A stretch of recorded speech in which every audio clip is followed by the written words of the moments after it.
നമസ്കാരം ET stock ടോക്സിലേക്ക് സ്വാഗതം. മാർക്കറ്റിന്റെ ഓപ്പണിംഗ് ഡീറ്റെയിൽസ് നോക്കാം. ഇന്ന് തുടർച്ചയായിട്ടുള്ള മൂന്നാമത്തെ സെഷനിലും ഒരു പോസിറ്റീവ് ഓപ്പൺ നൽകാൻ വേണ്ടിയിട്ട് നിഫ്റ്റിക്ക് സാധിച്ചിട്ടുണ്ട്. നമ്മൾ മോർണിംഗ് സംസാരിച്ച പോലെ തന്നെ ജൂൺ സീരീസിന്റെ എക്സ്പയറി കഴിയുകയാണ്. ഈ ഒരു സാഹചര്യത്തിൽ ഒരു പോസിറ്റീവ് നോട്ടിൽ ഓപ്പണിംഗ് നൽകാൻ സാധിക്കുകയും ഇന്നത്തെ ഒരു ഇൻട്രാഡേ പരിശോധിക്കുന്ന സമയത്ത് 24,500 എന്നൊരു ലെവലും ബ്രേക്ക് ചെയ്ത് പോകാൻ നിഫ്റ്റിയെ സംബന്ധിച്ച് സാധിച്ചിരുന്നു എന്ന് പറയേണ്ടിയിരിക്കുന്നു.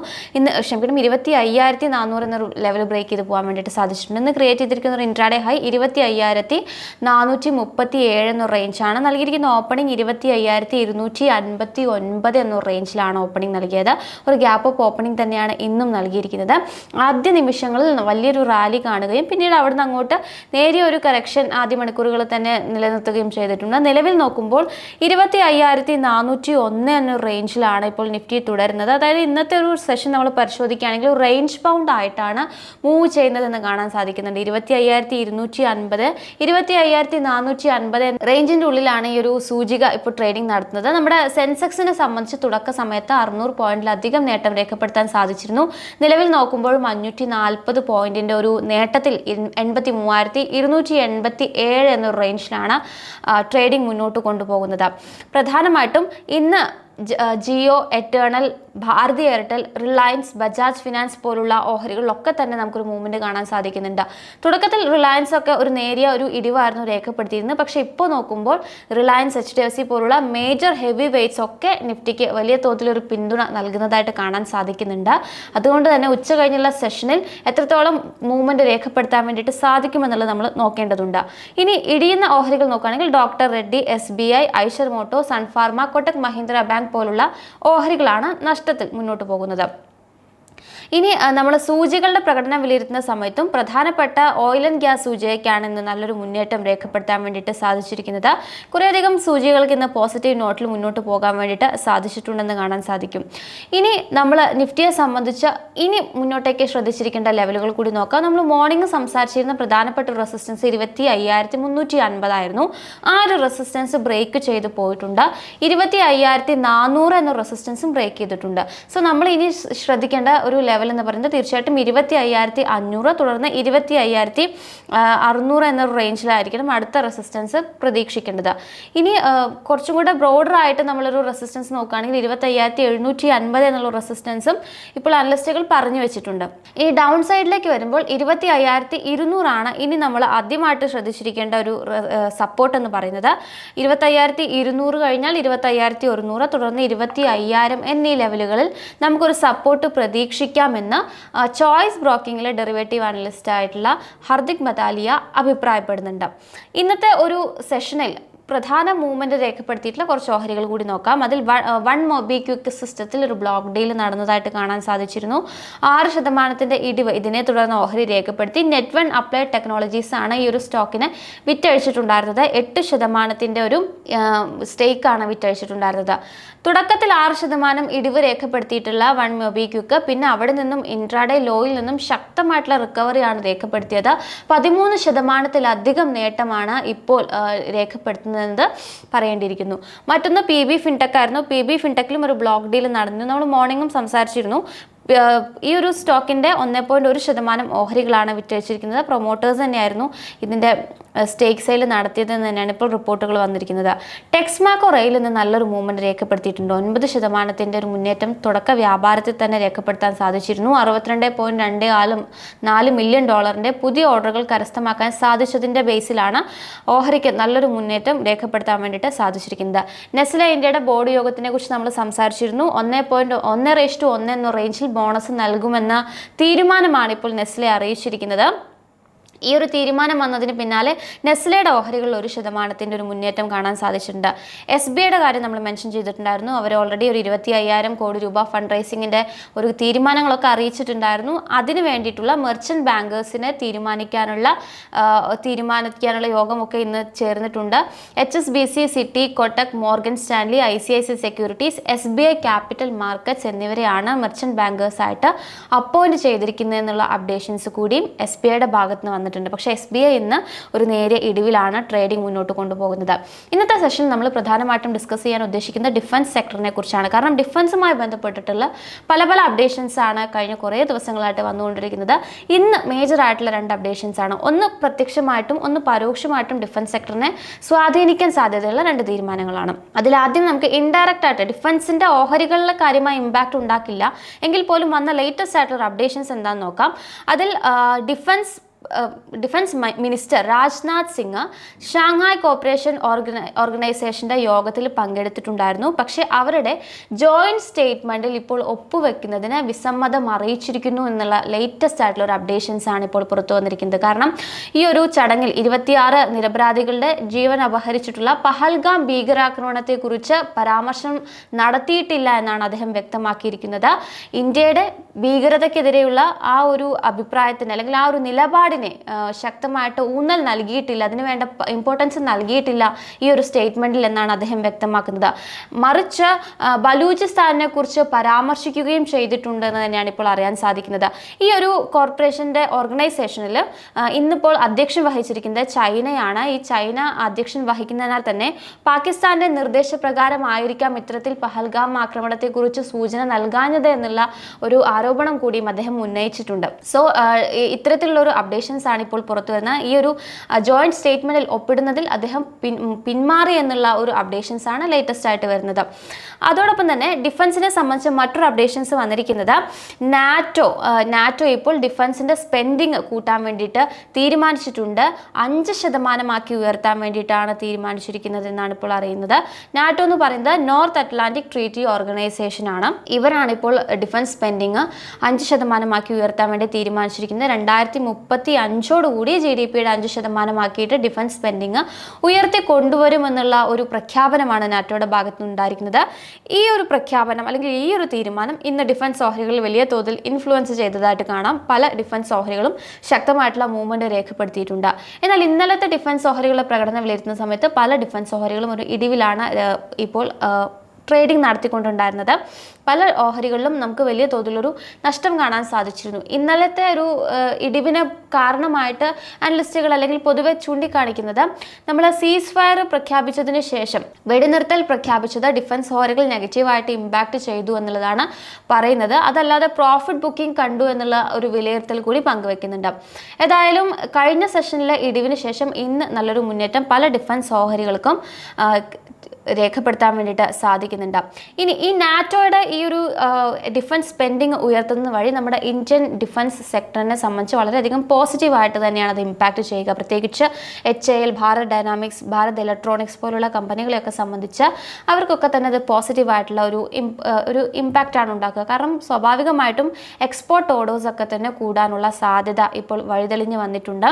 അതിനാൽ തന്നെ നമ്മളുടെ മെയ്ക്ക് ഇൻ ഇന്ത്യ എന്നുള്ള നമ്മുടെ പദ്ധതി അല്ലെങ്കിൽ നമ്മുടെ ലക്ഷ്യത്തിനെ കൂടുതൽ പ്രോത്സാഹിപ്പിക്കുന്ന അല്ലെങ്കിൽ കൂടുതൽ ത്വരിതപ്പെടുത്തുന്ന തരത്തിലേക്ക് കൂടുതൽ ഓർഡേഴ്സും കാര്യങ്ങളൊക്കെ നമുക്ക് മറ്റു രാജ്യങ്ങളിൽ നിന്ന് അഫോർഡബിൾ ആയിട്ടുള്ള ക്വാളിറ്റിയുള്ള ഡിഫൻസ് ഉപകരണങ്ങളൊക്കെ തന്നെ നമ്മുടെ രാജ്യം ഉൽപ്പാദിപ്പിക്കുന്നതിനാൽ തന്നെ കൂടുതൽ ഓർഡേഴ്സൊക്കെ തന്നെ ലഭിക്കുന്നതിലേക്ക് നയിക്കുകയും ഇത് നമ്മുടെ ഇന്ത്യൻ ഡിഫൻസ് കമ്പനികളെ സംബന്ധിച്ച് അത് പോസിറ്റീവായിട്ട് ഇമ്പാക്റ്റ് ചെയ്യുകയും ചെയ്യും. ഇതിൻ്റെ ഒരു ആഫ്റ്റർ എഫക്ഷൻ അല്ലെങ്കിൽ റിയാക്ഷൻ തന്നെയാണ് നമുക്ക് ഡിഫൻസ് ഓഹരികളിൽ കാണാൻ സാധിച്ചിരിക്കുന്നത്. നമ്മളുടെ പ്രോഗ്രാംസിൻ്റെയൊക്കെ കമൻറ്റിന് താഴെ പലരും ഡിഫൻസ് ഓഹരികളെ കുറിച്ച് ചോദിച്ചിട്ടുണ്ട്. അതിലൊരു പ്രേക്ഷകൻ ചോദിച്ചത് ഭാരത് ഡൈനാമിക്സിനെ കുറിച്ചായിരുന്നു. ഭാരത് ഡൈനാമിക്സ് ഇപ്പോൾ കഴിഞ്ഞ കുറച്ച് സെഷനുകളായിട്ട് ചെറിയൊരു കറക്ഷനൊക്കെ നമുക്ക് കാണാൻ സാധിക്കുന്നുണ്ട്. പക്ഷേ ഇതൊരു ഹെൽത്തി കൺസോളിഡേഷൻ ആണെന്നാണ് അനലിസ്റ്റുകൾ പറയുന്നത്. ഇതെൻ്റെ പേഴ്സണൽ ഒപ്പീനിയൻ അല്ല, റിസർച്ച് അല്ലെങ്കിൽ ടെക്നിക്കൽ റിസർച്ചിൽ എക്സ്പേർട്ട് ഒപ്പീനിയൻ ആണ് നമ്മളിവിടെ ഷെയർ ചെയ്യുന്നത്. ഇതിൽ മോത്തിലാൽ ഒസ്വാളിൻ്റെ ടെക്നിക്കൽ റിസർച്ച് അനലിസ്റ്റ് ആയിട്ട് രുജിത് ജെയിൻ എന്ന് പറഞ്ഞ അനലിസ്റ്റ് പറയുന്നത് ഹെൽത്തി ആയിട്ടുള്ള കൺസോളിഡേഷൻ കൂടിയാണ് ഭാരത് ഡൈനാമിക്സ് സ്റ്റോക്ക് മൂവ് ചെയ്യുന്നത്. ഇപ്പോൾ അവരുടെ കീ സപ്പോർട്ടായിട്ട് 1820 എന്നൊരു ലെവല് നമുക്ക് കണക്കാക്കാമെന്നും ട്രേഡേഴ്സിന് അടുത്തൊരു 1 മുതൽ 2 ആഴ്ചക്കുള്ളിൽ 2100 രൂപ എന്നുള്ളൊരു റേഞ്ചിൽ ടാർഗറ്റ് വെക്കാം ഒരു വ്യൂ ആണ് അദ്ദേഹം പങ്കുവച്ചിരിക്കുന്നത്. സോ ഒരു ഷോർട്ട് ടേം കൺസോളിഡേഷൻ ആണ് ഈ ഒരു സ്റ്റോക്കിൽ ഇപ്പോൾ നടക്കുന്നത് എന്നാണ് ഇപ്പോൾ പറയുന്നത്. എങ്കിലും ഒരു ഒരു ബ്രോഡർ വ്യൂ നോക്കുകയാണെങ്കിൽ പല ഡിഫൻസ് ഓഹരികളും ശക്തമായിട്ടുള്ള റാലിക്ക് ശേഷം ഒരു കറക്ഷൻ ഫേസിലോട്ട് മാറിയിട്ടുണ്ടെന്ന് കാണാൻ സാധിക്കുന്നുണ്ട്. എന്താണ് ഡിഫൻസ് ഓഹരികളെ കുറിച്ച് മൊത്തത്തിൽ അനലിസ്റ്റുകളുടെ ഒരു വ്യൂ എന്നുള്ളതാണ് നമ്മളിവിടെ ഡിസ്കസ് ചെയ്യുന്നത്. ഇതിൽ നീരജ് തിവാൻ എന്ന് പറഞ്ഞുള്ള ഒരു മാർക്കറ്റ് അനലിസ്റ്റിന്റെ വ്യൂ നമുക്ക് നോക്കാം. ലോങ് ടേം പെർസ്പെക്റ്റീവിൽ, അതായത് ദീർഘകാല നിക്ഷേപകരെ സംബന്ധിച്ച് ഒരു ലോങ് ടേം ഇൻവെസ്റ്റ്മെന്റ് കൺസിഡർ ചെയ്യാൻ വേണ്ടി താല്പര്യമുള്ള നിക്ഷേപകരെ സംബന്ധിച്ച് ഡിഫൻസ് എന്ന് പറയുന്നത് വളരെയധികം പൊട്ടൻഷ്യൽ ഉള്ള ഒരു സെക്ടർ തന്നെയാണെന്നതിൽ സംശയമൊന്നുമില്ല. കാരണം നമുക്കറിയാം എല്ലാ വർഷവും ബജറ്റിലൊക്കെ തന്നെ വലിയ തോതിലൊരു എമൗണ്ട് ആണ് നമ്മുടെ ഡിഫൻസ് സെക്ടറിന് വേണ്ടിയിട്ട് മാറ്റിവെക്കുന്നത്. ഈ ബജറ്റ് അലൊക്കേഷൻ നമുക്കറിയാം വലിയ തോതിൽ ഒരു ഡിഫൻസിനെ കൂടുതൽ പ്രോത്സാഹിപ്പിക്കുന്നതിന് വേണ്ടിയിട്ടുള്ള ബജറ്റ് അലൊക്കേഷൻസ് ഒക്കെ തന്നെ നടക്കാറുണ്ട്. അതോടൊപ്പം തന്നെ കൂടുതൽ എക്സ്പോർട്ട് പ്രോത്സാഹിപ്പിക്കുന്നതിന് വേണ്ടിയിട്ടുള്ള നടപടികളും സർക്കാരിൻ്റെ ഭാഗത്തു നിന്നൊക്കെ തന്നെ ഉണ്ടാകുന്നുണ്ട്. അത്തരത്തിൽ ഡിഫൻസ് കമ്പനികളുടെ വളർച്ചയെ ത്വരിതപ്പെടുത്തുന്ന നടപടികളൊക്കെ ഗവൺമെന്റിന്റെ ഭാഗത്തു നിന്ന് ഉണ്ടാവുന്നതിനാൽ ലോങ് ടേം പെർസ്പെക്റ്റീവിൽ നോക്കുമ്പോൾ ഡിഫൻസ് എന്ന് പറയുന്നത് വളരെയധികം പൊട്ടൻഷ്യൽ ഉള്ള ഒരു മേഖല തന്നെയാണ്. അതിൽ ഗാർഡൻ റീച്ച്, മസഗോൺ ഡോക്ക് പോലുള്ള ഓഹരികൾക്ക് ലോങ് ടേം പെർസ്പെക്റ്റീവിൽ വളരെയധികം സാധ്യതകളുണ്ടെന്ന് അദ്ദേഹം അഭിപ്രായപ്പെടുന്നുണ്ട്. എന്നാൽ മറിച്ച് shipping corporation of India, Cochin shipyard പോലുള്ള ഓഹരികളെ നോക്കുകയാണെങ്കിൽ ജിയോ പൊളിറ്റിക്കൽ റിസ്ക്സ് പരിഗണിക്കുകയാണെങ്കിൽ അല്പം കോഷ്യസ് ആയിട്ടുള്ള ഒരു അപ്രോച്ച് സ്വീകരിക്കുന്നതിൽ തെറ്റില്ല എന്നാണ് അദ്ദേഹത്തിൻ്റെ ഒരു അഭിപ്രായം. എന്നാലും ലോങ് ടേമിലേക്ക് നോക്കുമ്പോൾ നമുക്ക് തീർച്ചയായിട്ടും കൺസിഡർ ചെയ്യാൻ പറ്റുന്ന ഓഹരികൾ തന്നെയാണ് ഡിഫൻസ് ഓഹരികൾ എന്ന് അദ്ദേഹം പറയുന്നുണ്ട്.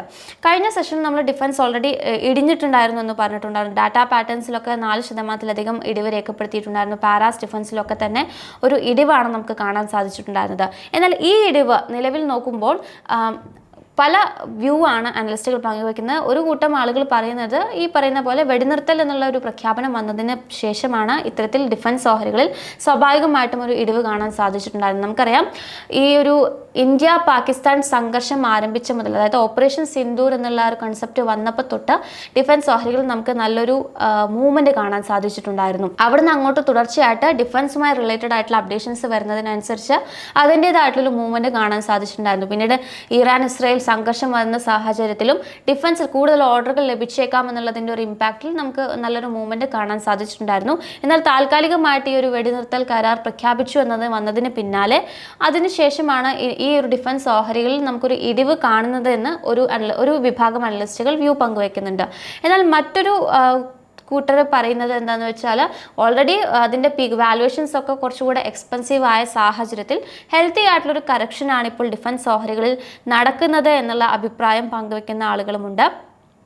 ഇതിൽ റെലിഗൈ ബ്രോക്കിങ്ങിലെ റിസർച്ച് അനലിസ്റ്റ് ആയിട്ടുള്ള അജിത് മിശ്ര അഭിപ്രായപ്പെടുന്നത് ഇത്തരത്തിലുള്ള ന്യൂസ് ബേസ്ഡ് ആയിട്ടാണ് ഡിഫൻസ് ഓഹരികളിൽ ഇപ്പോൾ ഒരു മൂവ്മെൻറ്റ് കാണുന്നത് എന്നുള്ളൊരു അഭിപ്രായമാണ് അദ്ദേഹം പങ്കുവെക്കുന്നത്. ഈ ഒരു പ്രോഫിറ്റ് ബുക്കിംഗ് നമുക്ക് ഹെൽത്തി ആയിട്ട് കൺസിഡർ ചെയ്താൽ മതി, അത്ര തന്നെ ഒരു ഭയക്കേണ്ട കാര്യമില്ല എന്നുള്ളതും കൂടിയും അദ്ദേഹം ഓർമ്മിപ്പിക്കുന്നുണ്ട്.